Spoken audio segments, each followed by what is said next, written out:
Original বাড়িলতি রাজকচুর বীজ ফুল পোয়া বা চারা।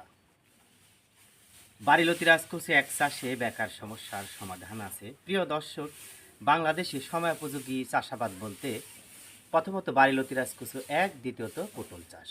কারণ আপনি এই দুইটা যদি চাষাবাদ করেন, মোটামুটি ফলন শুরু হলে 7 থেকে 8 মাস অনায়াসে ফলন পাওয়া যায়। ভালো বীজ ভালো ফসল, সুস্থ সবল বীজ থেকে সুস্থ সবল ফসল আশা করা যায়।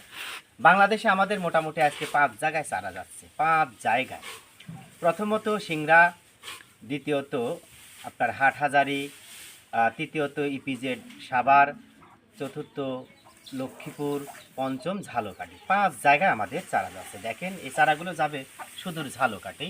দেখেন প্রিয় দর্শক, পাশে কিন্তু আমাদের পটলের চারাও কিন্তু আমরা দিয়ে রেখেছি। আপনারা দেখেন, এই দেখেন পটলের চারা।